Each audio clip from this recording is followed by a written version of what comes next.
Monsieur Ibrahim Kamaradi Kalonzo, venez à la barre.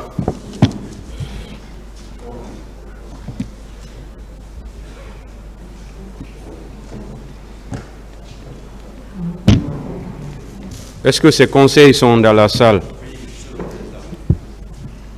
Restez l'accusé et respectez la distance conventionnelle, s'il vous plaît. Oui, moi-même j'entends m'asseoir simplement. Voilà, j'attends alors que vous partiez vous asseoir avant de commencer. Merci. Monsieur Camara. Présent, maître. Quand vous sentirez la fatigue, vous pouvez informer le tribunal. Si vous voulez vous asseoir, vous le direz effectivement également, du moins au tribunal.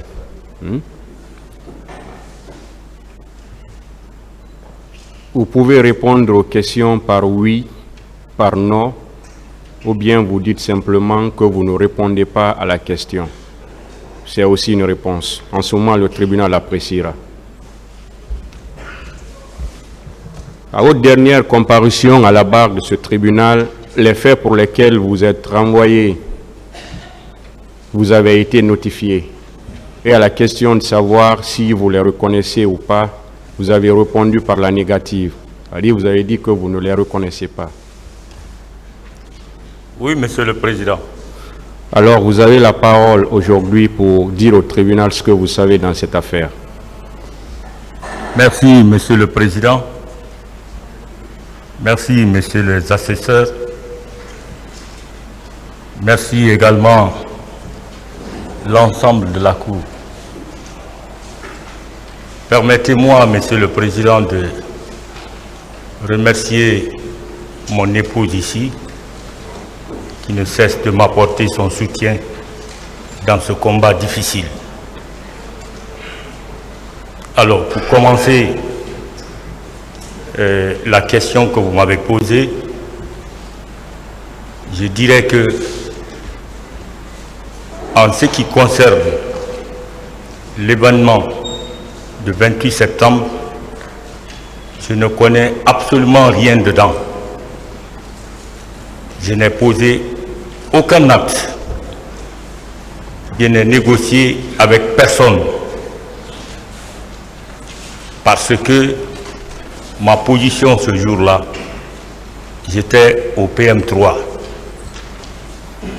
Vous connaissez le PM3, c'est une prison qui était située, comme on appelle en ville ici. Alors, j'étais mis en prison par mon chef de service, le colonel Moussa Tchebourou Kamara, ici présent. Vous pouvez lui demander. Je suis resté en prison le 3 août 2009, c'est-à-dire un mois avant l'événement, et que je suis sorti le 6 novembre de la même année. Donc, si vous me posez la question sur les événements du 28 septembre, je dirais que je ne connais absolument rien dedans. Voilà la petite histoire. Je partais un jour à Kabylie parce que j'ai un petit chantier vers là-bas. Tous les dimanches, je m'y rendais. Donc, à mi-chemin, j'ai été interpellé par le colonel Abou Keita. Alors, il était l'officier chargé de l'organisation des ressources humaines à l'état-major de la gendarmerie. Ça, c'était le dimanche. Donc, il m'invitait de partir le joindre, n'est-ce pas, à l'état-major. Le lendemain, c'est ce qui fut fait. Quand je me suis rendu là-bas, il m'a posé la question de savoir qu'est-ce qui est entre moi et le colonel Tchebourou. J'ai dit, ah, mon colonel, c'est un problème d'argent qui m'oppose à lui. Il me dit, bon, puisqu'il en est ainsi, moi je n'ai pas de décision, il faut qu'on aille voir le chef d'état-major d'alors, François Béavogui, le chef d'état-major adjoint de la gendarmerie. Nous sommes rentrés dans son bureau et ce dernier m'a posé la même question, à l'issue duquel il a ordonné le colonel Abou Keïta de me mettre aux arrêts. Lui, à son tour, il a appelé le colonel Famoudou Sano, qui était l'officier de garnison de l'état-major de la gendarmerie. Il m'a pris, il m'a amené au PM3. Arrivé au PM3, nous avons trouvé le colonel Baouri, qui était l'officier du PM3. C'est lui qui était commandant d'unité du PM3 là-bas. Donc, il m'a fait rentrer dans la prison, dans laquelle prison j'ai trouvé le commandant Kader, l'officier, le commandant de Bata, du bataillon autonome des troupes aéroportées.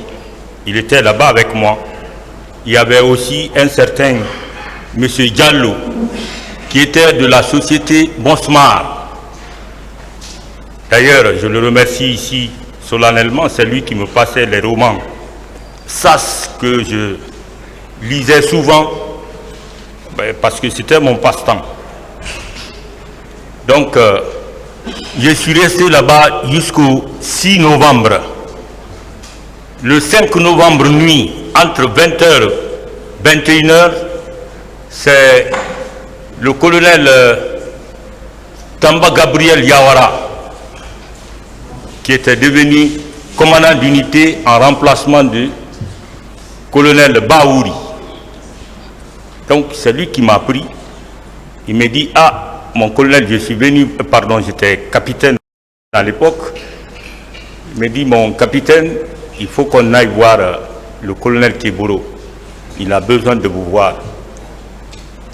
Ça, c'était après avoir négocié, n'est-ce pas, ma libération près de mon chef de service, c'est-à-dire le colonel Keboro. Donc, il m'a pris dans sa propre voiture la nuit du 5. On s'est rendu là-bas. Arrivé, nous sommes rentrés dans le bureau du colonel Keboro.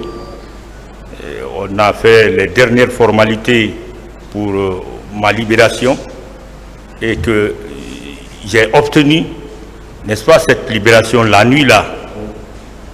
Donc je ne me suis même pas retourné, n'est-ce pas, chez moi. Je me suis conduit directement, comme on appelle, au PM3 où j'ai passé la nuit. Le lendemain matin, je suis sorti aller voir ma maman à la maison et puis on a fait d'autres formalités. Pratiquement, Monsieur le Président, c'est tout ce que je connais dans cette affaire. Je ne me suis pas rendu au terrain, je n'ai négocié avec personne, je n'ai en parlé avec personne. Bien sûr, je travaillais à l'antidrogue avec le colonel Keboro, mais avant l'événement, moi j'ai été mis en prison. J'ai fait 3 mois, 3 jours. 3 mois, 3 jours au PM3. Donc, même le général Baldé, il nous a rendu, comment on appelle, visite au PM3. Donc, si je vous dis que je connais quelque chose dans cette affaire, vraiment je vais mentir. Je ne suis pas parti au terrain, sauf un seul jour. Le pool des juges m'ont appelé pour me dire, ah, vous êtes appelé ici parce qu'il y a un certain Suri Kondé qui dirait que vous étiez son chef de patrouille. Est-ce que vous le connaissez? J'ai dit, je connais très bien Suri Kondé, mais je n'ai jamais eu affaire avec lui. De toute façon, il n'a qu'à venir ici si il a des arguments ou il a autre chose à me reprocher par rapport, n'est-ce pas, aux événements du 28 septembre. Je suis prêt à l'affronter. Donc, je ne peux pas m'aventurer comme ça sur autre chose. C'est tout ce que j'avais à dire, Monsieur le Président. Je suis à votre entière disposition. Quelle fonction occupiez-vous le 28 septembre 2009? Pardon? Quelle fonction occupiez-vous à cette date du 28 septembre? Je n'avais aucune fonction, Monsieur le Président. Je n'avais aucune fonction, Monsieur le Président. On faisait des services généraux, c'est tout. Aucune fonction. Vous étiez simple agent? Oui, j'étais capitaine agent. Agent simple? Oui. Pas de poste? Pardon? Pas de poste? Vous n'aviez pas de poste? Je n'avais aucun poste. Je n'avais aucun poste. Je n'avais aucun poste. Et qu'est-ce que vous dites par rapport à ceux qui disent qu'on vous a vu au stade du 28 septembre ce jour, le 28 septembre 2009? Je n'ai pas entendu bien. Je dis, qu'est-ce que vous avez à dire par rapport à ceux qui disent que le 28 septembre 2009, ils vous ont vu au stade du même nom? Monsieur le Président, ils n'ont qu'à venir ici. Celui qui a... D'abord, moi, je suis un sortant d'école, Monsieur le Président. Je ne suis pas un officier sac à dos. Donc, je ne peux me permettre, sur une scène d'événements comme ça, là, de façon volontaire, je ne peux pas m'auto-désigner pour une mission, n'importe laquelle. Je ne peux pas le faire. Peut-être, lui, il sait, quelqu'un d'autre lui a désigné pour venir au terrain. Il n'a qu'à venir ici. Qu'il vienne ici me dire exactement qui lui a désigné et me désigner en même temps avec lui pour me rendre au terrain. Moi, j'étais en prison. Je dis bien... Vous avez été emprisonné quel jour? Le 3 août 2009. Et vous êtes ressorti quand? Le 6 novembre, un mois avant l'événement, et je suis sorti un mois après l'événement. Ministère public des questions. Merci, Monsieur le Président. Honorable assesseur, Monsieur Ibrahima Kamara Kalonzo. Présent, Monsieur le procureur. Les faits pour lesquels vous comparaissez devant la juridiction criminelle vous ont été notifiés par Monsieur le Président. Je voudrais vous rappeler juste que vous êtes renvoyé devant cette juridiction pour des faits d'assassinat, meurtre, complicité de viol et vol à main armée. Alors, je vais vous poser des questions. D'abord, est-ce que vous confirmez que vous appartenez au corps de gendarmes muté au service d'État chargé, au secrétariat d'État chargé des services spéciaux? Oui, Monsieur le Président. De la Monsieur lutte le procureur contre le grand banditisme et le crime organisé? Pardon? Vous allez écouter, quand je finis, vous allez... Voilà, vous allez attendre qu'on vous pose la question. Après, vous répondez. Vous avez compris? Allez-y. Je demande si vous confirmez appartenir au corps de gendarmes muté au secrétariat d'État chargé des services spéciaux de la lutte contre le grand banditisme et le crime organisé. Oui, à cette époque, oui. Vous avez été muté à ce service quand? Je ne me rappelle plus. Vous ne vous rappelez plus? Non. 2007, 2005, 2006, 2009? Bon, c'était en 2009, dès après la prise du pouvoir, 2 mois après, nous avons été, comment on appelle, mutés là-bas. Bien. Dans l'acte de mutation, qu'est-ce qui a été dit? Quelle fonction vous devriez occuper? Aucune fonction. Aucune fonction. Les gendarmes dont les noms suivent sont mutés dans tel service. C'était tout. D'accord. Est-ce que, au niveau de ce service, vous étiez officier de police judiciaire ou agent de police judiciaire? Bon, j'étais officier de police judiciaire. Hein. Officier de police judiciaire. Je n'exerçais pas ça. Je n'ai pas compris. Pardon? Je n'ai pas compris. Je dis, j'étais officier de police judiciaire, mais je n'exerçais pas la fonction. D'accord. Alors, est-ce qu'il vous arrivait, avant le 28 septembre 2009, il vous arrivait d'effectuer des missions de service d'ordre ou de patrouille? Non. Moi, je n'ai fait aucun service d'ordre. Et de patrouille? De patrouille quelquefois. D'accord. Je vous rappelle que, monsieur le procureur, le colonel Keburo, c'est un ami. Je ne peux pas le nier. Nous avons fait l'académie ensemble en Chine. À cet effet, j'étais un peu à l'aise dans ce service-là. Donc, c'est ça. Alors, comment se faisait la planification des hommes pour le service de maintien d'ordre ou de la patrouille chevaux? Pardon? Comment se faisait la planification des hommes pour les services de maintien de l'ordre ou la patrouille? Vraiment, monsieur le procureur, peut-être celui qui était désigné pour faire la planification peut venir expliquer ça. Comment vous en savez? Qu'est-ce que vous en savez? Parce que c'est vous qui êtes à la Je barre. ne sais rien, monsieur le président.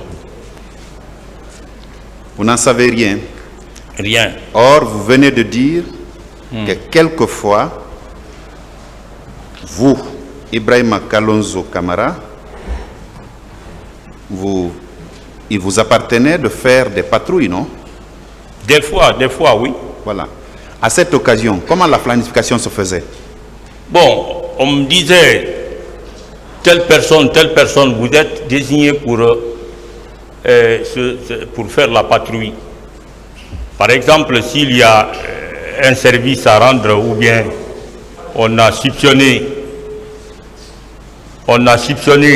quelqu'un, comment on appelle, un drogué quelque part, ou un vendeur, un narco, on constitue une équipe et puis on s'y rend là-bas pour arrêter cette personne. Est-ce qu'à cette occasion, on désignait un chef d'équipe? À l'occasion de vos différentes patrouilles, on désignait le chef d'équipe? Bien sûr, on désignait. Votre chef de service vous a désigné une fois comme chef d'équipe? Non. De patrouille? Non. Non. J'étais toujours agent. Où étiez-vous les 27, 28 et 29 septembre 2009? Monsieur le procureur, j'étais en prison au PM3. Je suis rentré le 3 août, je dis bien le 3 août 2009. Vous étiez au violon au PM3? Au violon. La prison, c'est exclusivement pour Conakry, c'est à Koronti. D'accord? D'accord. Votre temps d'incarcération dans le violon là a duré combien de temps? J'ai dit 3 mois, 3 jours, monsieur le président. 3 mois, 3 jours. Si je ne me trompe pas. 3 mois, 3 jours. Oui. Par quel acte votre hiérarchie vous a envoyé là-bas pendant 3 mois, 3 jours. C'était un billet d'écrou ou un ordre verbal d'incarcération? Bon, un ordre verbal, hein, il m'a dit envoyez-le en prison. Envoyez-le en prison. On ne peut pas, comment on appelle, riposter par rapport à ça, si un ordre est donné. Il n'y a pas un acte formel? Il n'y a pas un acte formel, monsieur le procureur. Alors, par quel procédé on peut retracer votre passage au PM3 pendant les 3 mois, 3 jours? Bon, ça seulement le service qui gérait à l'époque le PM3 peuvent seulement dire quelque chose par rapport à ça. Quand vous êtes venu, vous êtes allé au PM3, qui vous a reçu? C'est le colonel Baouri. Il est toujours là-bas, colonel Baouri? Il vit. Il est à la retraite, mais il vit. Bien. Il n'y avait pas un registre qui pouvait... Il y avait un registre. Un registre? Un registre, où oui. Vous avez été enregistré? Enregistré et me mettre au violon. Bien. À votre sortie, est-ce que mention avait été faite dans un registre spécifique pour indiquer que vous n'êtes plus au PM3 quand vous sortiez? Monsieur le procureur, je dis le 5 nuit à 20h. Le 5 nuit à 20h, c'est le colonel Tamba Gabriel Yawara. Je crois qu'il est quelque part pour son cours d'école de guerre. Peut-être en Côte d'Ivoire, je ne sais pas. C'est lui qui est venu me voir, à qui d'ailleurs je rends hommage ici parce qu'il a fait un bon travail pour moi en négociant près du colonel Kiboro pour ma libération. C'est lui qui est venu la nuit. Il m'a pris, il m'a envoyé au camp Alpha Yaya, dans le bureau du colonel Kiboro. À l'issue, je me suis retourné me coucher dans le violon avec mes co-prisonniers. Après, le lendemain, je suis sorti parce que je savais que j'étais libre. Personne ne pouvait m'arrêter pour ne pas partir chez moi. Donc, je suis parti à la maison. Je reviens sur ma question. Oui. Quand vous sortiez, vous avez... Attendez. Suivez. Vous avez expliqué, quand vous rentriez, il y avait un registre où vous aviez été enregistré. N'est-ce pas? Oui. Maintenant, à la sortie, est-ce qu'on vous a donné un document? À défaut, est-ce qu'on a enregistré dans un registre du PM3 pour indiquer votre sortie? C'est le commandant d'unité lui-même. Je dis Tamba Gabriel Yawara, c'est lui qui est venu me voir. Je signale que Tamba Gabriel aussi était un camarade de promotion en Chine. Parce que je me suis rendu en Chine et lui et le colonel Kiboro et tant d'autres parce que nous étions au nombre de 5. Est-ce qu'ils ont enregistré votre sortie dans un registre? Non, c'est ce qu'il veut savoir. Non, monsieur le président. Non. Il m'a dit de rentrer. Et je suis rentré à la maison. Le 28 septembre 2009, est-ce que vous aviez dirigé une équipe de gendarmes qui était au stade sur planification du colonel Moussa Tchebro Kamara? Monsieur le procureur, j'étais en prison. Je ne sais pas si vous saisissez ce que je suis en train de dire, mais j'étais là-bas le 3 et je suis sorti le 6. Oui. Donc, voyez cet intervalle-là, est-ce que je peux être au terrain? Parce que l'événement s'est déroulé le 28. Je vois bien l'intervalle, monsieur Kamara. D'accord. Mais souffrez de suivre et de répondre à mes questions. Excusez-moi. D'accord? Excusez-moi. Voilà. Bien que vous ayez dit que votre temps d'incarcération a duré 3 mois, 3 jours, mais ça ne me prive pas de vous poser des questions pendant ce temps d'intervalle-là. D'accord? Excusez-moi, monsieur le procureur. Bien. Est-ce que vous connaissez le capitaine Sori Kondé, qui est gendarme comme vous? Je le connais très bien. Vous le connaissez très bien. Très bien, oui. Quels étaient vos rapports avant le 28 septembre 2009? Aucun rapport, aucun. Seulement, nous étions rapport de service, c'est tout. Aucun autre rapport.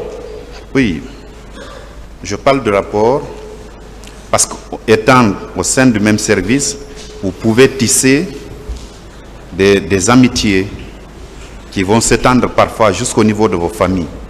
Est-ce que vous aviez des familiarités avec le capitaine Sori Kondé? Non, non, non. Vos relations étaient au froid? Au froid, complètement au froid, parce que, bon, je n'avais rien à faire avec lui. Je viens au service et je quitte, je rentre chez moi. Vous n'étiez pas partis en Chine ensemble? Non, il n'était pas là-bas. Nous étions au nombre de 5. Si vous voulez, je peux vous les citer. Il y avait moi, il y avait le colonel Keburo, il y avait le colonel Liamou, il y avait le colonel Gabriel et Tamba Gabriel Yawara. Bon, c'est ce nom-là qui me revient en tête.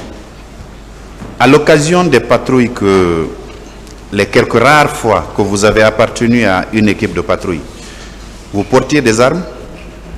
Non. Non. Même pas un pistolet? Non. Vous avez une arme, vous?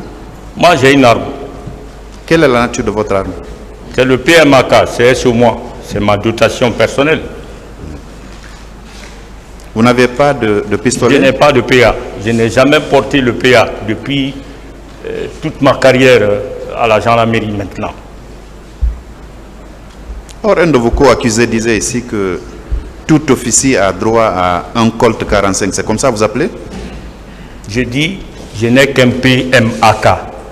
Comment se fait-il qu'officier de votre état, vous n'ayez pas un Colt 45? Bon, je n'en ai pas, je n'ai pas été doté, donc je ne peux pas en avoir comme ça. Le PMAK que vous avez, c'est une dotation officielle? Officielle, oui. D'accord. Je vous signale que, monsieur le procureur, j'ai été commandant des opérations au haut commandement de la gendarmerie. Ça, c'était après complètement l'affaire là. Alors, je vais vous lire un extrait de la déposition d'un témoin. Je suis à l'écoute. Il s'agit justement du capitaine Sori Kondé, qui est gendarme comme vous, qui a été reçu par le pool des juges d'instruction le 10 septembre 2014 à 9h57. À la page 3 de sa déposition, il dit ceci.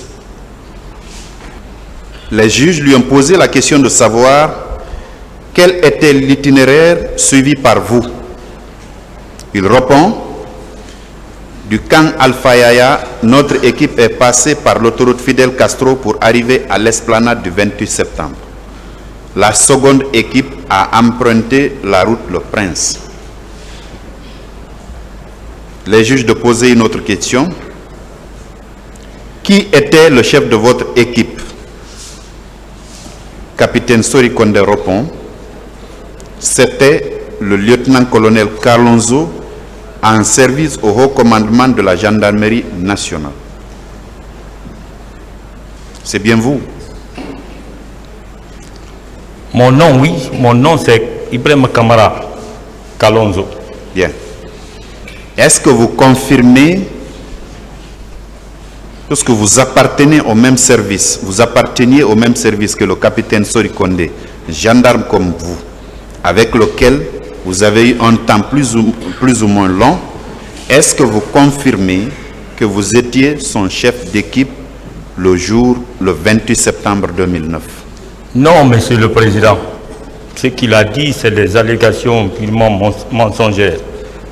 Parce que ce jour-là, le jour du 28 septembre, j'ai dit bien, j'ai redit que j'étais en prison, au violon.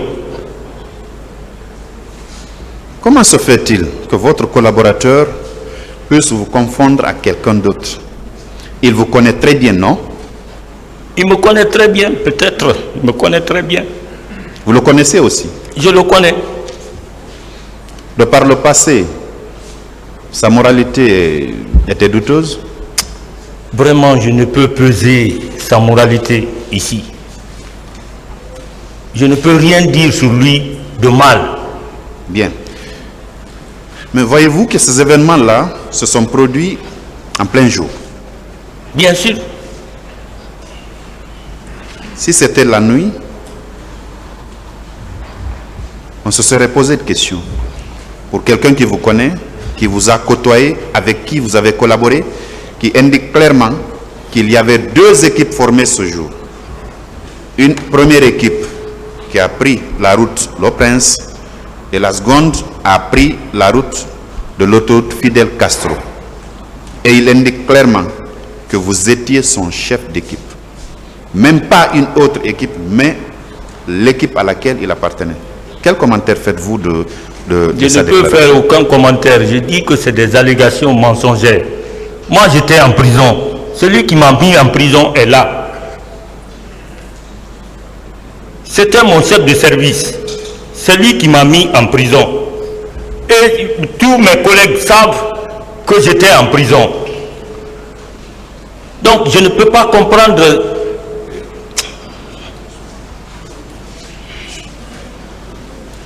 Vous devez vous calmer. Hein. Pardon? Vous devez vous calmer. D'accord. Je peux continuer, monsieur Kamara? Allez-y, monsieur le procureur. Ce 28 septembre 2009, les hommes que vous commandiez avaient-ils fait usage d'armes à feu au stade du même nom? Monsieur le procureur, j'étais au violon au PM3. Je ne peux confirmer ça. J'étais au violon. Bien.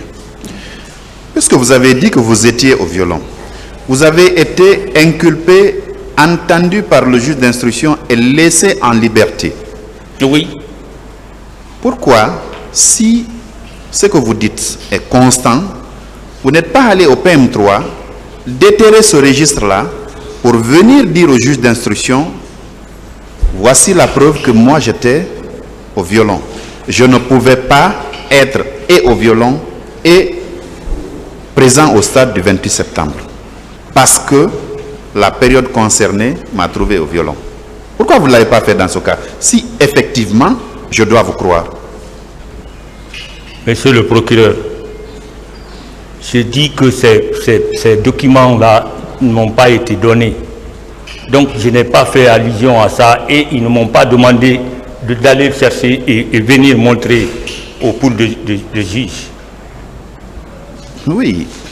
Personne n'est venu pour me dire de partir chercher ces documents et venir montrer devant eux. Non. Eux, ils faisaient leur travail. Il vous appartenait à vous de vous défendre. En quoi faisant? Puisque c'est vous qui avez dit que vous étiez au violon du PM3. Et quand je vous ai posé la question, elle n'était pas fortuite, celle de savoir si votre passage a été documenté.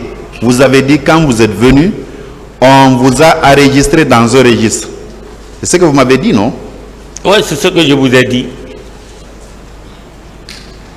Je suppose que l'enregistrement là contenait la date tout au moins à laquelle vous êtes arrivé, même si votre filiation n'est pas là, vos prénoms, un nom et le motif pour lequel vous êtes là.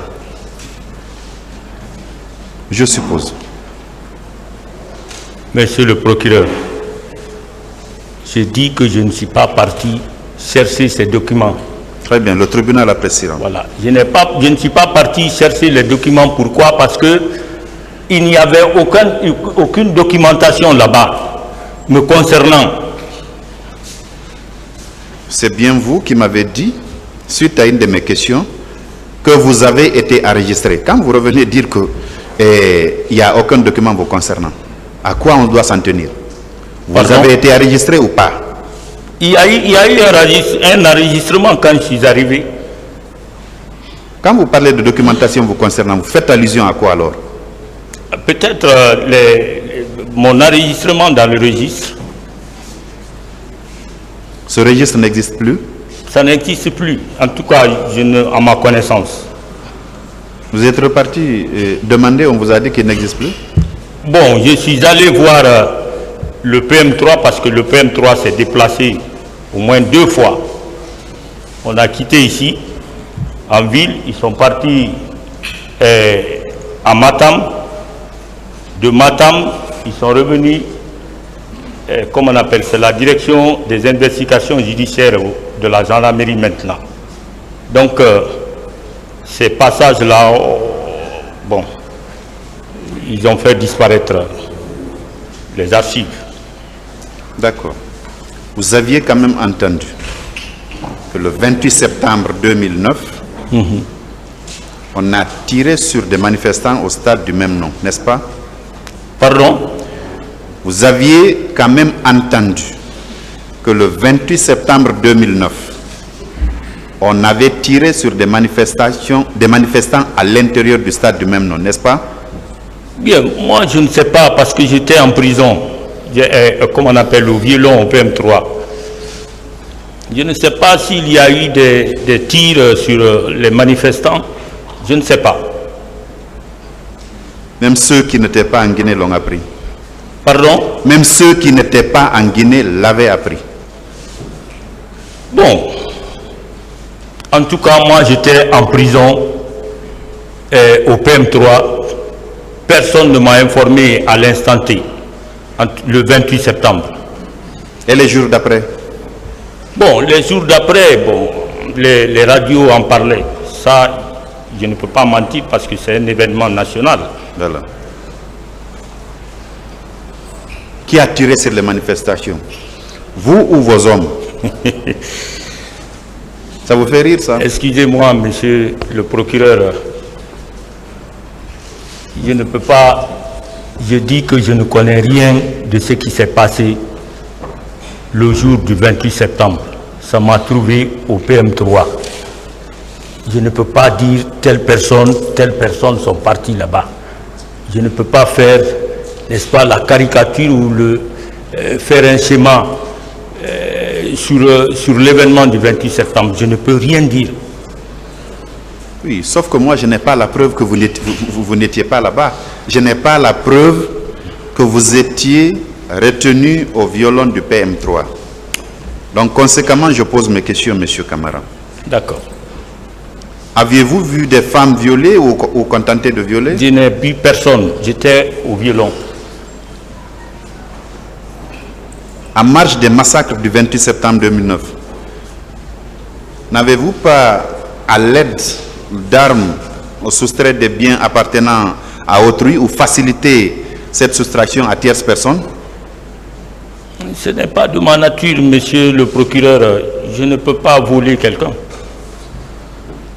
Je suis un officier supérieur, bien traité, donc je ne peux pas me permettre de faire ce genre de choses. Est-ce que donc, même si vous n'avez pas posé un acte, est-ce que vous n'avez pas facilité à quelqu'un d'autre de se livrer à une telle pratique? Je ne peux le faire parce que je sais que c'est une chose interdite. Je ne peux pas commettre quelqu'un de faire un acte qui est contraire à la loi. Je ne peux pas le faire, monsieur le procureur. Les jours qui ont suivi le 28 septembre, aviez-vous appris que plusieurs Guinéens qui se trouvaient au stade, qui protestaient contre une éventuelle candidature du capitaine Moussa Dadis Camara, n'avaient pas été retrouvés? Vous aviez appris ça? S'il vous plaît, je n'ai pas bien entendu. Les jours qui ont suivi le 28 septembre, 2009. Oui. Aviez-vous appris que plusieurs Guinéens qui se trouvaient au stade du même nom et qui protestaient contre une éventuelle candidature du capitaine Moussa Dadis Camara n'avaient pas été retrouvés? Vous avez appris ça? Non, je n'ai pas appris ça. Vous n'avez pas appris qu'il y avait des Guinéens qui étaient portés disparus? Non, monsieur le procureur, non. Que savez-vous des fosses communes? Rien. Je ne peux connaître tout ça là parce que j'étais au violon, monsieur le procureur. Monsieur Camara. Oui, monsieur le procureur. Avez-vous tiré sur un manifestant? J'ai fait le Libéria, je n'ai pas tiré sur quelqu'un là-bas, ce n'est pas ma propre population sur laquelle je vais tirer. Je ne peux pas faire ça. Vous n'avez pas tiré sur un manifestant? Non. Vos hommes non plus? Non, je n'avais pas d'homme parce que j'étais en prison. Alors, dans ce cas, puisque vous dites que vous étiez retenu contre votre volonté au PM3 et que le capitaine Sori Kondé, qui est gendarme comme vous, qui appartenait au même service comme vous, a été formel, qu'il vous a vu de ses propres yeux, en votre qualité de chef d'équipe, l'équipe à laquelle il appartenait, il a tenu cette déclaration. Êtes-vous prêt à être confronté à ce monsieur-là? Je suis prêt, il n'a qu'à venir ici parce que mon chef de service qui m'a mis en prison, lui il est là. Il y a d'autres officiers qui sont chargés de faire la planification. Ceux-ci lui ont planifié. Si j'étais planifié avec lui, il viendra dire ça ici, monsieur le procureur. Quels sont ces officiers-là? Bon, j'ai dit les officiers qui sont là, qui étaient censés de faire la planification. C'est qui ces officiers, monsieur Camara? Je ne sais pas, peut-être le chef de service peut le dire parce que ça m'a trouvé en prison. L'événement du 28 septembre. Habituellement, dans votre service, qui faisait la planification? Bon, c'est Thiebolo qui disait, bon, il y a tel événement par-ci, tel événement par-là, il faut aller là-bas, c'est tout.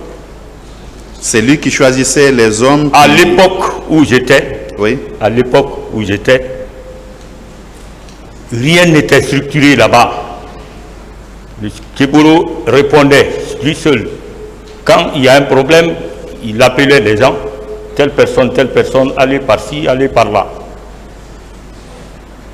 Je veux dire que la planification dont vous parlez, est-ce qu'il choisit tous les hommes appartenant à une équipe ou bien il choisit le chef d'équipe, il appartient à ce dernier de prendre des éléments pour l'accompagner? Qui? Thiebolo. Bien sûr, quand il voudrait sortir des fois. Non, je ne parle pas de lui. Ma question est celle de savoir la planification dont vous parlez au moment où vous étiez actif au niveau de ce service. Est-ce que c'est le chef d'équipe qu'il choisissait ou bien c'est toute l'équipe qu'il choisissait pour la planification? Bon, il disait, toi, venez ici, on va par-ci, on va par-là. C'est lui qui désignait le chef d'équipe? Bien sûr. Bien. En tout cas, je ne sais pas. Vous ne savez pas quoi?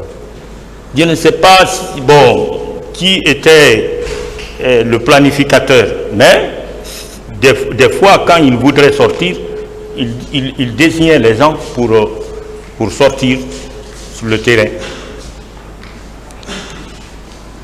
Une dernière question. Je viens de vous rappeler les faits pour lesquels le pool des juges d'instruction vous a renvoyé devant la juridiction de jugement. Ça vous avait été déjà notifié. Vous ne reconnaissez rien.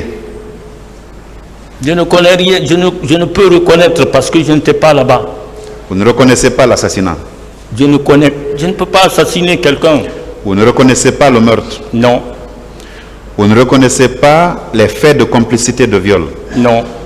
Vous ne reconnaissez pas non plus les faits de complicité de vol à main armée. Monsieur le procureur, j'étais en violon. Je ne peux pas reconnaître ça. Bien. Je ne peux pas reconnaître quelque chose que je n'ai pas fait et je n'ai même pas assisté. Monsieur le Président, merci. Merci, Monsieur le Président, honorable assesseur. Monsieur Kalonzo. Ibrahim Kamara, Monsieur Ibrahim Kamara dit Kalonzo. présent. Bien, vous apparteniez à l'unité de Monsieur Keboro. Bien sûr. Votre unité était composée de combien d'hommes? Ah, ça, je ne peux quantifier. Hein? J'ai dit, je ne connais pas le nombre. Vous étiez là-bas, non? Vous êtes J'étais officier. là-bas, mais Un officier supérieur. j'étais là-bas, mais je ne peux. Vous ne savez pas, il y avait combien d'hommes? J'ai dit, je ne peux quantifier, monsieur le procureur. D'accord. Est-ce que vous étiez souvent coiffé de béret rouge? Un gendarme n'a pas droit au béret rouge. Lorsque vous étiez au camp Alfaya Diallo, vous portiez souvent des bérets rouges? Non, moi je n'ai jamais porté le béret rouge. Parce que je ne suis pas béret rouge. Aucun homme là-bas ne portait des bérets rouges? Personne ne portait le béret rouge. Personne. Personne. En tout cas, moi je n'ai pas porté le béret rouge. Ni mon chef de service qui était, comment on appelle, chef de ce service, je ne lui ai jamais vu porter le béret rouge. Le gendarme, Et les agents? non. Personne. Pardon? Personne. Personne ne portait des bérets rouges. Personne. En tout cas, de mon passage là-bas, je n'ai vu personne porter ça. Votre service procédait souvent à des interpellations? Oui, des narcos. Oui. Des narcos, on les interpellait et puis on les déposait au niveau des tribunaux. Et ces personnes passaient souvent combien de temps avec vous là-bas? Bon, comment on appelle, 48 heures, comme le veut la procédure. 48 heures? Oui, Ça n'a jamais dépassé 48 heures? pas du tout. Est-ce que vous avez été informé des recrutements de Kalea et du kilomètre 66?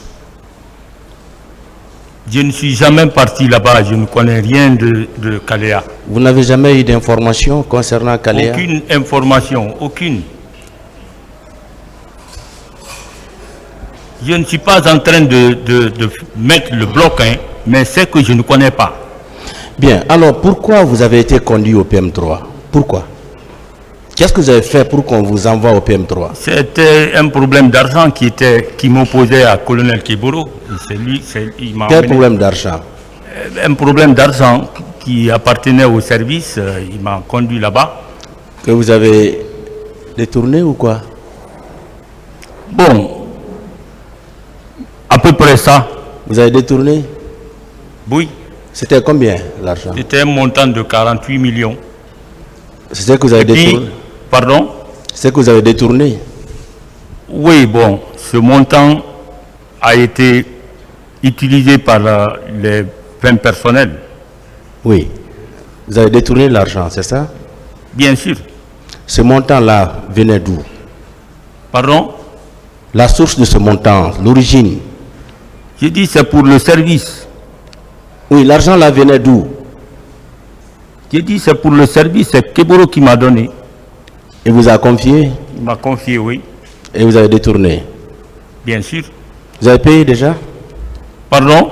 Vous avez payé l'argent ou bien vous n'avez pas payé? Bon, j'avais l'intention de le faire, mais il a anticipé et puis il a ordonné à ce que le chef d'état-major d'alors D'accord. m'arrête. Et votre service, comment il était organisé?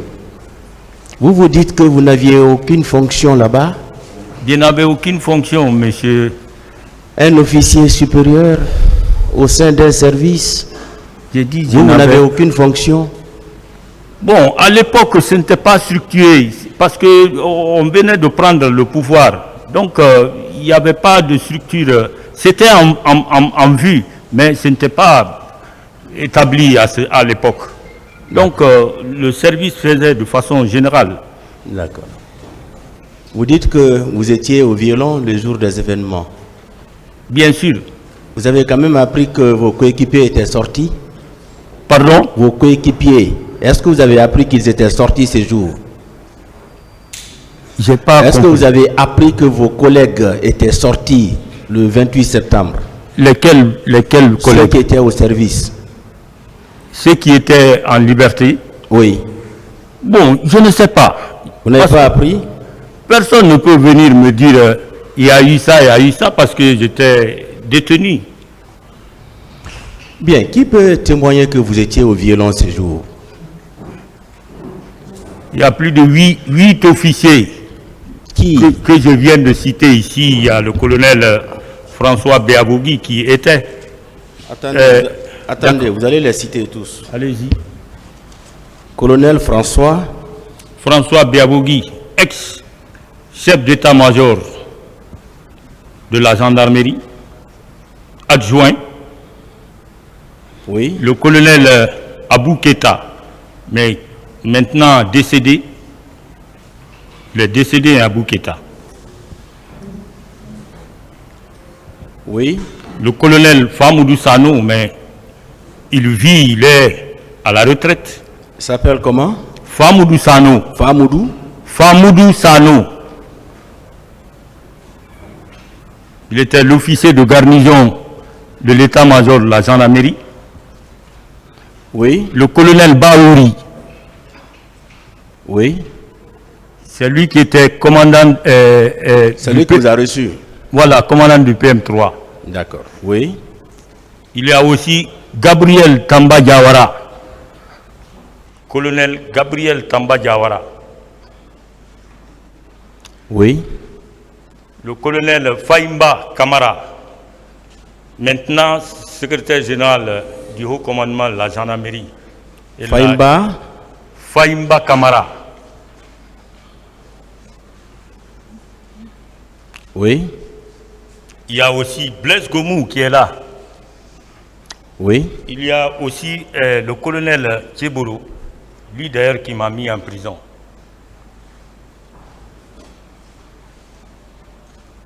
Il y a aussi le général Baldé, parce qu'il s'est rendu là-bas pour nous rendre visite. Oui. Bon, Donc ces personnes pourront témoigner que vous étiez... ils peuvent témoigner. Bien. Pourquoi alors capitaine Sori Kondé, il vous a dénoncé de façon formelle? Pour quelle raison? Vraiment, je ne sais pas. Vous ne savez pas la raison? Vraiment, je ne sais pas. Il y avait des antécédents entre vous? Aucun antécédent entre moi et Sori Kondé. Aucun. Parce qu'il est formel, hein? Vous avez suivi la Pardon? lecture. Vous avez suivi la lecture tout à l'heure. Bien sûr, j'ai suivi. Depuis toujours, je connais ce passage-là dans le procès verbal. D'accord. Et lorsque vous étiez arrivé au PM3, est-ce qu'on vous a répertorié dans le registre? J'ai bien de dire Puisque oui. vous êtes un OPJ, Oui, vous devriez le savoir. j'ai été Monsieur répertorié. Baouri, quand il vous a Oui. reçu, est-ce que vous avez été répertorié dans le registre? J'ai été répertorié, j'ai bien dit ici. Ça a été fait? Pardon? Est-ce que ça a été fait? Est-ce qu'on avait mentionné, porté votre nom dans le registre? Dans le registre en rentrant. Ça a été fait sous vos yeux? Oui, ça a été fait sous mes yeux. Ça a été fait sous vos yeux. Bien sûr, quand je Bien. rentrais. Et lorsque vous devriez être libéré, est-ce qu'on en a fait mention dans le registre? Je dis que je suis sorti le 5 novembre. nuit. Votre sortie, est-ce qu'on a Non. fait mention dans le Non, registre? non, On n'a pas fait la mention? non, le commandant Pourquoi on n'a d'unité. pas exigé ça au PJ que vous êtes? Écoutez, monsieur le procureur, le commandant d'unité du PM3, lui-même qui est venu me voir J'étais même couché, il était 20 h maintenant. Il m'a dit, le colonel Keboro voudrait vous voir au camp. Je l'ai suivi, il m'a pris dans sa propre voiture et puis on s'est rendu là-bas. Mais Donc, vous étiez revenu? oui, je suis revenu passer la nuit au violon. Et vous êtes sorti Le lendemain. On n'a pas fait mention dans le registre? Non, non, non. D'accord. Et lorsque vous sortiez, c'était toujours le colonel Baouri qui était là? Je dis c'est Kamba Gabriel Yawara. Colonel Baouri a été relevé, comme on appelle, et que le colonel Kamba Gabriel Yawara lui a remplacé. Merci, Monsieur le Président. Merci, Monsieur le Président. Monsieur Camara. Président maître. Donc, vous dites avoir été gardé pendant 3 mois en incarcération au PM3 sur ordre du colonel Keboro. Pardon? Vous dites avoir été incarcéré pendant 3 mois au PM3 sur ordre du colonel Keboro. Bien sûr, il est là. Très bien. Vous êtes officier de police judiciaire, vous l'avez dit devant le tribunal. Est-ce que vous pensez donc que Keboro respectait la législation en vigueur? Parce qu'il y a un délai réglementaire imposé dans le code de procédure pénale relatif à la garde à vue. Par rapport à quelle détention? Ma propre détention? Oui, bien sûr, en incarcération au PM3. Bon, c'était un genre de punition qui m'a infligé. Cette punition, quelle est la base légale?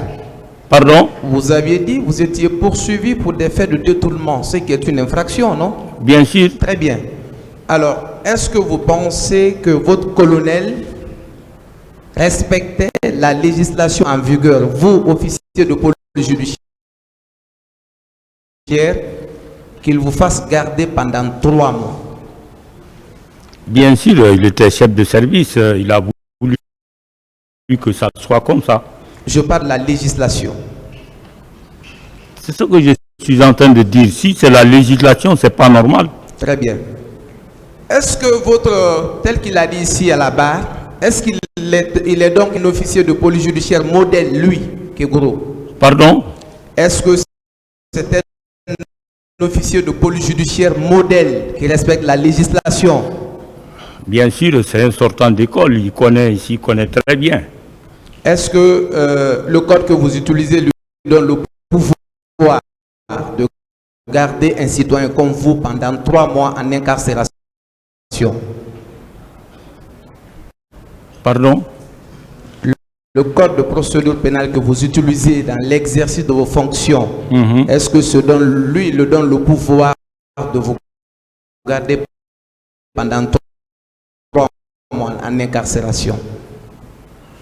Bon, non, c'est selon la législation, non? Très bien.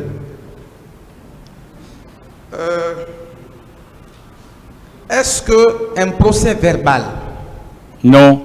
avait été dressé? Parce que je suppose qu'on vous a déposé au PM3, vous avez été reçu par les officiers de police judiciaire sur ces instructions. Est-ce qu'un procès verbal avait été dressé? Non. Très bien. À votre sortie de là-bas, selon vous, après les 3 mois, est-ce que vous avez exercé un recours auprès d'un procureur de la République pour ce abus d'autorité ou pour cette violation flagrante du code de procédure pénale de votre chef Keboro, qui n'est pas au-dessus de la loi? Non. D'accord. Merci, je m'arrête là.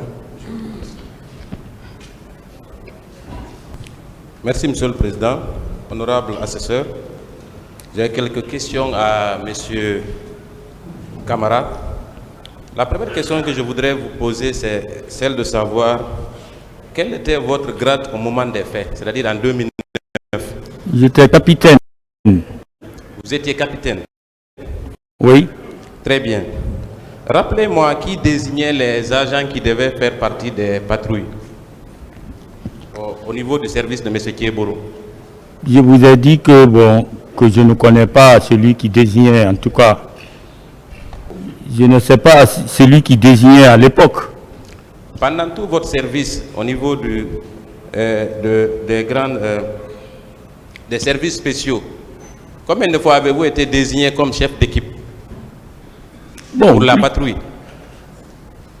2 ou 3, 4, enfin une dizaine de fois. Hein. Une dizaine de fois. Oui. Est-ce que ce choix était fait en fonction du grade des éléments qui composent la patrouille ou c'est purement arbitraire? Comme je vous ai dit, il sortait, il disait telle personne, montez, vous partez par-ci, vous montez par-là. Est-ce qu'il arrive parfois que, par exemple, dans ce choix-là, celui-ci, celui-là et cet autre, s'il y a un officier parmi le groupe, est-ce que ce n'est pas d'office lui qui prend la commande de la patrouille? Oui ou non? Bon, il y avait toujours certains officiers qui étaient là-bas, qui le désignaient. Est-ce que, pour comprendre, quand il y a un capitaine, un sergent et un caporal dans la même équipe de patrouille, est-ce que le caporal peut être désigné comme chef d'équipe? Non, non, il y aura toujours un officier. Voilà, très bien. Maintenant, vous avez dit que vous étiez OPJ au haut commandement de la gendarmerie. Est-ce que vous maintenez cette déclaration? Pardon? Vous avez officié comme OPJ, oui ou non, pendant votre carrière? Bien sûr. Alors, de façon pratique, quand vous recevez quelqu'un contre lequel il y a des soupçons de détournement, comment vous procédiez? Bien, on l'entend. Après l'avoir entendu, pour le conduire en prison, il faut nécessairement un billet d'écrou, oui ou non? Bien sûr, un billet d'écrou. Très bien. Mais moi, je n'ai pas été entendu. Attendez.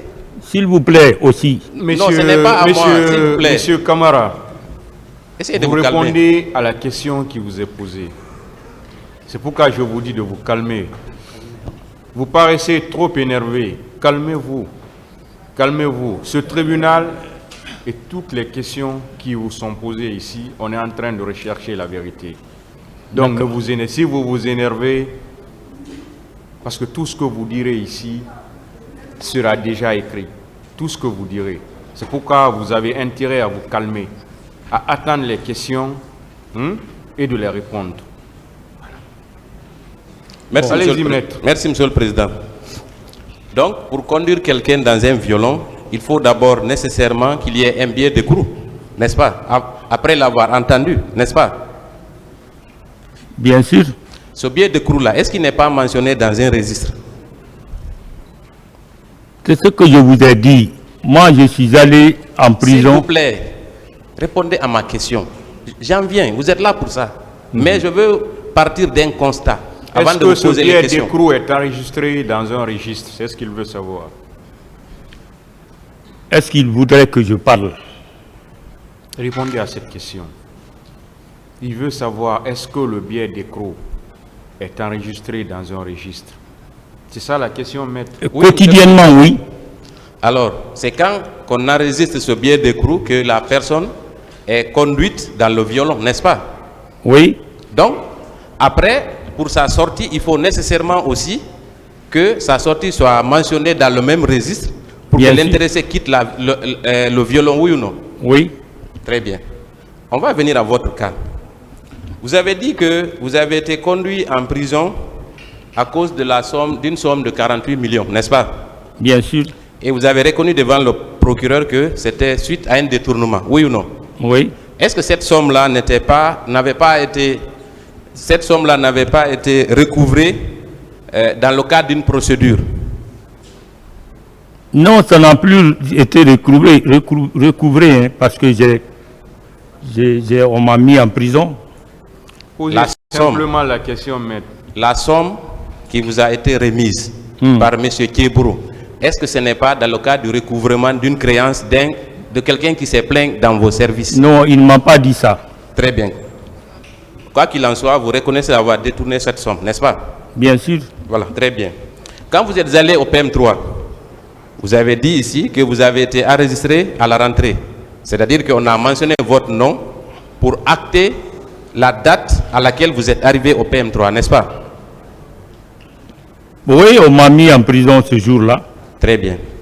Donc, logiquement, à votre sortie, il est obligatoire que mention soit faite dans le registre pour indiquer que vous n'êtes plus dans les locaux du PM3, oui ou non? Moi, je n'ai pas été de ce genre. Très bien. Je dis le 5 nuit, Gabriel, Tamba C'est Gabriel. bon, hein? D'autres questions? Voilà. Donc, ce qui est peut-être certain dans votre cas, c'est que vous êtes arrivé au PM3 le 6 août, n'est-ce pas? Non, le 3 août, je dis. Le 3 août. Vous êtes arrivé, ça, c'est peut-être vrai. Mais aujourd'hui, en tout cas jusqu'à la minute à laquelle je parle, il n'y a aucune preuve que vous êtes resté au PM3 jusqu'au 6 novembre. Ou bien il y a une preuve? Moi, j'ai une preuve parce qu'il y a des témoins par-ci, par-là que je viens de citer leur nom. Est-ce que ces témoins la confirmeront que vous êtes Ils resté? peuvent confirmer parce qu'ils S'il vous sont plaît, tous là. attendez que je finisse. S'il vous plaît. Est-ce que ces témoins la confirmeront que vous étiez en prison du 3 août au 6 novembre? Ils peuvent le dire. Très bien. Je vais venir à la nuit à laquelle on vous a fait appel. Vous avez dit que pour votre libération, Monsieur Tamba Gabriel est venu vous chercher au PM3, n'est-ce pas? Oui, la nuit. À quelle heure? La nuit entre 20h et 21h. Vous habitez dans quel quartier? À l'époque, j'étais à Bessia, À Gbessia. chez mon père. Et il vous a conduit où pour rencontrer le colonel Tchebourou? C'est au camp. Au camp où? Camp Alpha Yaya. Au camp Alpha Yaya Diallo. Donc c'est Oui. là où vous avez fait votre entretien avec le colonel Tchebourou, n'est-ce Oui, pas? je lui ai trouvé là-bas dans son bureau. Et vous avez réglé, selon vous, à l'amiable, et l'affaire a été clôturée, n'est-ce pas? Bien sûr. Alors pourquoi, vous qui habitez à Gbessia, du camp Alpha Yaya Diallo à Gbessia, est-ce que ce n'est pas plus proche de votre domicile que de retourner au PM3? Vous pensez que c'est logique? J'ai voulu que ça soit comme ça parce que je ne voudrais pas, comment on appelle, déranger ma famille la nuit. J'ai préféré aller passer la nuit là-bas. Et puis le lendemain matin, je me suis rendu chez moi. Ok. Dans tous les cas, ça n'a aucune logique pour moi. Mais je vais passer. Ensuite, on a parlé des événements du 28 septembre. Monsieur Sori Kondé, je ne vais pas revenir sur ce qu'il a dit, mais il a formellement déclaré dans son procès verbal d'audition que vous étiez ensemble, n'est-ce pas? Oui, dans son audition, oui. Alors pourquoi lui, qui est un de vos collègues, vous accuserait gratuitement? C'est ce qu'on n'arrive pas à comprendre. Pour quelle est la raison fondamentale qui peut soutenir une telle démarche? Vraiment, monsieur maître, ça n'engagera que lui parce que je ne sais pas pourquoi il l'a fait. Au niveau des services spéciaux, est-ce que vous êtes le seul officier au sein de ce service? Non, nous sommes nombreux. Alors pourquoi spécifiquement votre choix? Pourquoi il vous aurait choisi pour vous charger? Vraiment, vraiment, il va venir justifier ça ici parce que je ne peux pas dire autre chose. Monsieur le Président, je vais m'arrêter à ce niveau. Je vous remercie. Qui voudrait poser des questions? Monsieur Ibrahima Kamara, Présent. est-ce que vous connaissez les gendarmes très bien, Sori Kondé et Farimba Kamara? Très, très bien. Ce sont vos collègues de service. Bien sûr. Vous avez travaillé ensemble plusieurs fois. Pas plusieurs fois, mais aux services spéciaux. Vous avez eu à faire des patrouilles ensemble. Suri Kondé, non. Même, comment on appelle, Faimba Kamara. Et pendant l'année 2009, à partir du mois de juillet, vous avez fait combien de patrouilles à peu près? Je ne peux déchiffrer ça. Mais c'est plusieurs quand même. Je ne peux déchiffrer. Hein. J'ai dit c'est plusieurs, donc vous avez fait plusieurs patrouilles. Bon, je ne peux pas dénombrer, monsieur maître. D'accord. Vous êtes gendarme, officier supérieur de la gendarmerie, n'est-ce pas? Bien sûr. Vous avez dit que votre chef vous a fait porter plainte contre vous, ou vous a envoyé au PM3. Oui. Est-ce qu'en votre qualité de gendarme, pensez qu'on peut vous croire quand vous dites à ce tribunal qu'en venant on vous a enregistré, mais qu'en sortant on ne vous a pas enregistré? En votre qualité de gendarme, est-ce qu'il est possible de croire à ça? Il est possible de croire parce que ce que je suis en train de vous dire, c'est la vraie version. La vraie version que je suis en train de vous dire. J'ai dit à ma sortie, Tamba Gabriel Diawara est venu me voir et il m'a envoyé, comment on appelle, au camp Alpha Yaya, dans le bureau de mon chef de service. Après, je suis revenu au PM3, me coucher là-bas, et le lendemain, je suis ressorti pour partir à la maison. Monsieur Camara, vous quittez le PM3. Le PM3 était situé où? C'était situé ici, dans le quartier Boulbinès. Vous partez au camp Alpha Yaya, vous réglez l'affaire, votre famille, votre domicile est à Bessia. Oui.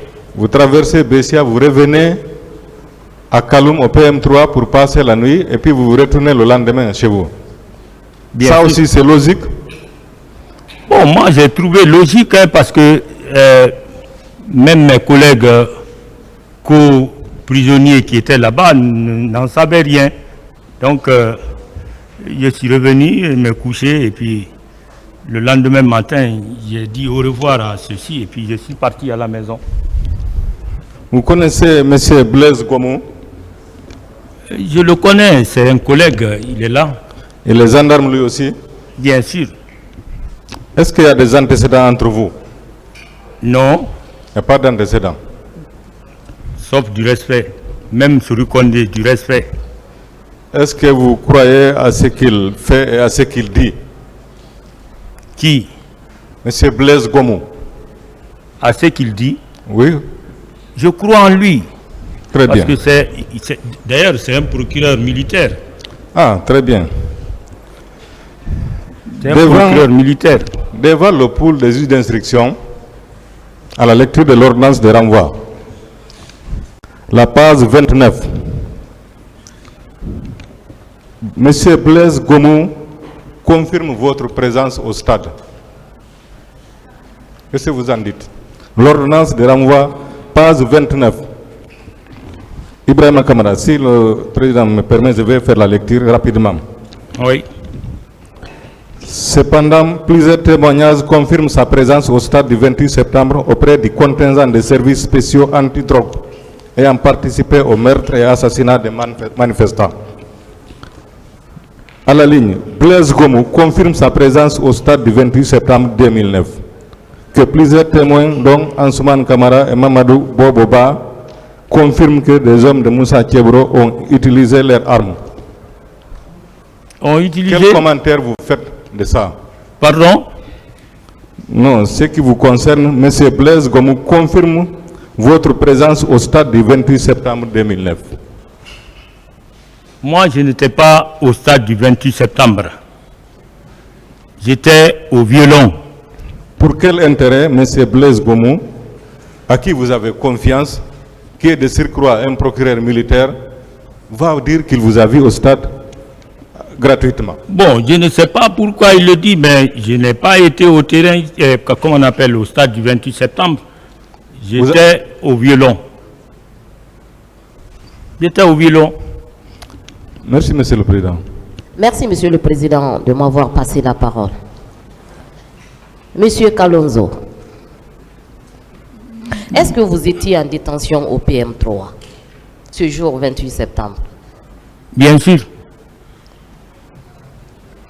Qu'est-ce qui prouve que vous étiez effectivement en détention? Il y a des multiples noms que je viens de citer ici, ceux-ci peuvent témoigner, et c'est des officiers assermentés. Dans votre procès verbal d'interrogatoire en date du 2 mars 2015, vous avez affirmé avoir été interpellé et incarcéré au PM3 du 3 août 2009 au 6 novembre 2009. Est-ce que cela est possible? Sans être présenté devant un juge? Pardon? Vous avez affirmé que vous étiez en détention. Oui. Au PM3. Oui. Est-ce que la période là, pendant 3 mois, est-ce que c'est possible que vous soyez là-bas sans être présenté devant un juge? Bon, sur le plan judiciaire, c'est pas normal, mais je suis resté. Je suis resté par la force des choses. Est-ce que vous connaissiez le capitaine Sori Kondé? Très bien. Il y avait des antécédents entre vous? Aucun antécédent. Aucun antécédent. Pourquoi alors dans son procès verbal de déposition de témoins, il vous accuse? J'ai dit et j'ai redit ici, il n'a qu'à venir. Parce que moi, je n'étais pas chef de service. En tout cas, je n'ai pas été désigné au terrain pour faire quoi que ce soit là-bas. Ma position ce jour-là, c'est le violon au PM3, j'étais. C'est lui qui sait par quel moyen ou par quelle voie il a dit mon nom. Sinon, je n'étais pas là-bas. Toujours dans votre procès verbal d'interrogatoire, vous avez affirmé avoir été appelé au téléphone par des gens qui vous ont informé des massacres du 28 septembre. Vous confirmez cette déclaration? Bien sûr. Pouvez-vous nous donner le nom de vos informateurs? Non, je ne peux pas dire, parce que ça date de 2009, je ne peux plus retenir le nom de cette personne. Est-ce que vous pouvez nous dire s'il y a eu des tirs ce jour-là au stade? Ah, madame, je vais mentir. Je n'étais pas là-bas. Qu'en est-il de l'existence des fosses communes, Monsieur Kalonzo? Vraiment, madame, je ne peux rien dire sur ça. C'est un événement qui s'est passé. J'étais en détention. J'étais en détention. Je ne peux dire quoi que ce soit sur ces événements-là. Monsieur Kalonzo, vous êtes renvoyé devant ce tribunal criminel pour avoir volontairement donné la mort à plusieurs personnes manifestantes. Qu'en dites-vous? S'il vous plaît, madame. Je disais que vous êtes renvoyé devant ce tribunal criminel pour avoir volontairement donné la mort à plusieurs manifestantes. Qu'en dites-vous? Je dis, je ne sais pas combien de fois je vais dire et reprendre encore. Je dis que je n'étais pas au terrain. Je ne suis jamais parti au terrain. J'aime le stade du 28 septembre, mais ça c'est dans le cadre du sport. Je vais faire le sport au terrain, c'est tout. Sinon, ce jour du 28 septembre, j'étais en prison. Vous êtes également renvoyé pour complicité de viol. Bon, puisqu'on ne veut pas lire sur le visage de quelqu'un, mais moi, je ne suis pas censé de faire ce genre de choses. Est-ce que ce jour, vous avez vu des femmes se faire violer? Je n'étais pas là-bas. Comment je peux les voir? Je n'étais pas là-bas. J'étais ici, à Bolobinet. Le stade, c'est au moins à une dizaine de kilomètres. Peut-être 5 à 6 kilomètres de là où nous sommes. Je ne peux pas dire quoi que ce soit par rapport à ça, madame. Dans le procès verbal de colonel Blaise Gomo, en date du 2 mars 2015, il est dit ceci. Il y avait 2 à 3 patrouilles dont j'étais le chef de l'une d'elles. Dans ma pick-up, nous étions 6 éléments. 4 élèves gendarmes dont j'ai oublié les noms. Le chauffeur moto de l'antidrogue, décédé par suite de maladie, et moi-même. Il poursuit. Sori Kondé et Fahimba Kamara. Sori Kondé affirmait que c'est le lieutenant-colonel Kalonzo qui était notre chef d'équipe, dont j'étais le chef de l'une d'elles. Il poursuit. Dans ma pick-up, nous étions 6 éléments. C'est Blaise Gomou qui parle toujours. 4 élèves gendarmes dont j'ai oublié les noms. Le chauffeur moto de l'antidrogue décédé par suite de maladie et moi-même. Sori Kondé, Fahimba Kamara étaient dans l'autre pick-up. Dans votre procès, vous avez été dénoncé par Sori Kondé. Il poursuit. C'est lui qui m'a dénoncé. Oui.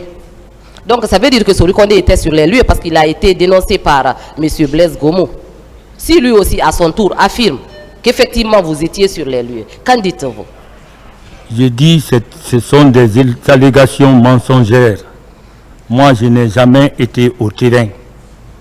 J'étais au PM3. PM3.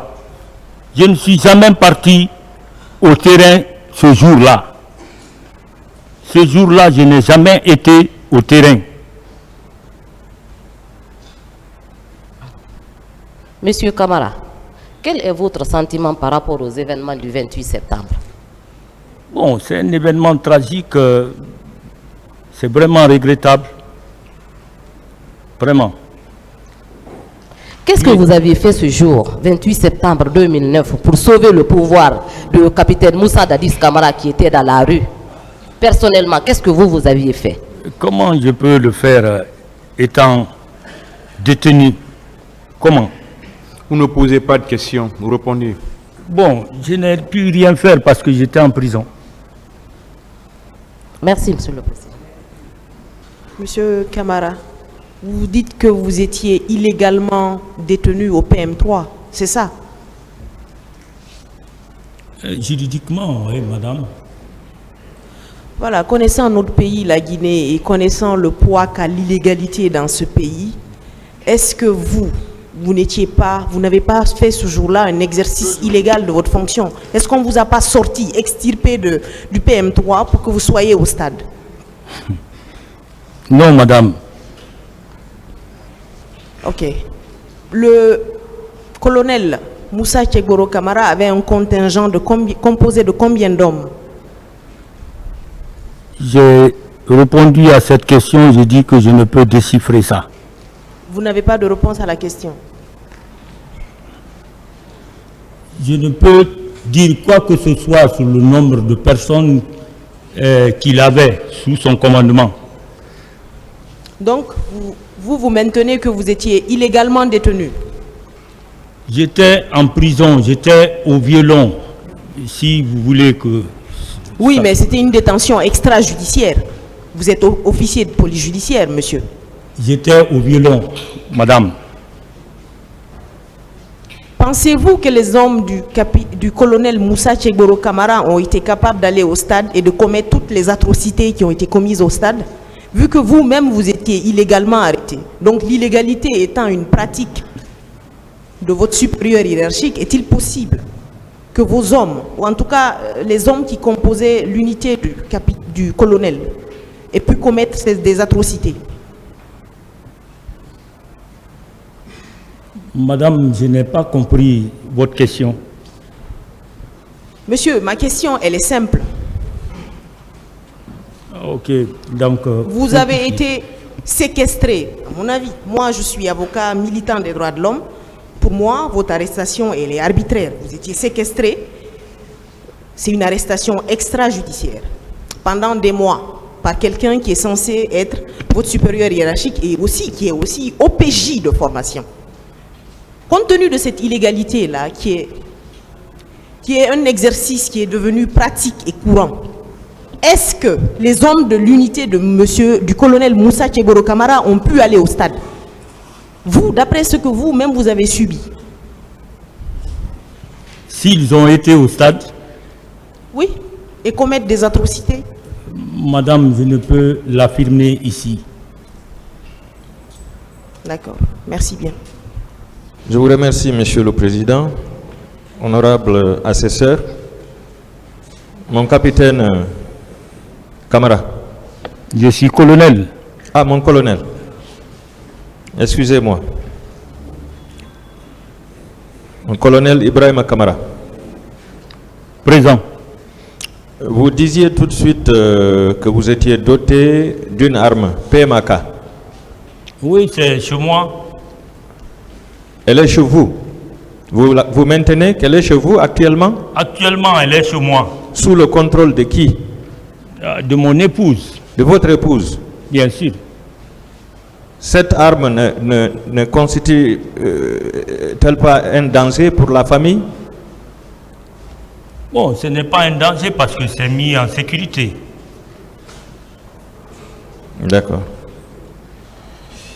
Vous avez dit que vous avez fait 3 mois au violon.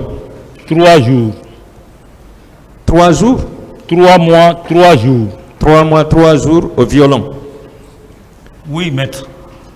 Et vous avez rappelé que toutes les personnes interpellées par votre service ne faisaient pas plus de 48 heures. Bien sûr. Pourquoi vous avez accepté de faire 3 mois, 3 jours? Bon, c'est le vouloir du commandement. Vous reconnaissez que cette détention était arbitraire? Bon, puisque j'avais commis quelque chose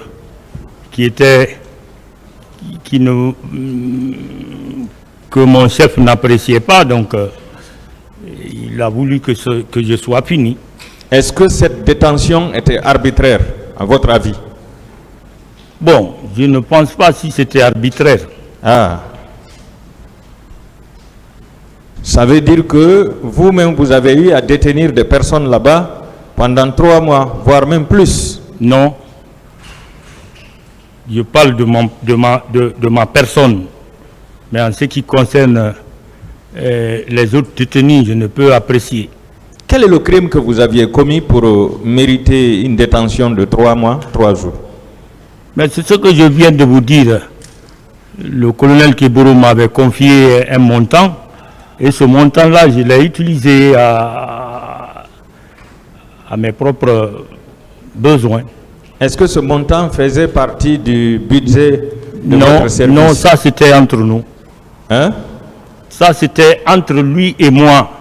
Oui, mais 40 et quelques millions, je me demande si c'était son salaire, ou si c'était ses primes, ou bien c'était un montant recouvré entre les mains des narcotrafiquants à l'époque. Je ne peux apprécier ça, maître. Vous ne pouvez apprécier ça. Est-ce que vous lui aviez demandé la provenance de ce montant? Non, je ne lui ai pas demandé. Est-ce que dans votre service, il y avait un trésorier en cas de recouvrement? Il a eu confiance en moi, il m'a donné cet argent. Je demande s'il y avait un trésorier. Non, il n'y avait pas un trésorier. Alors, quand vous recouvriez de l'argent dans les mains des narcotrafiquants, comment vous faisiez? Je ne sais pas comment ça se passait, maître. En tant qu'officier supérieur? Je ne sais pas, sincèrement. Je ne sais pas, sincèrement. Donc, en réalité, vous étiez en punition? Bien sûr. Voilà. Et cette punition a été décidée par quelle autorité de l'armée?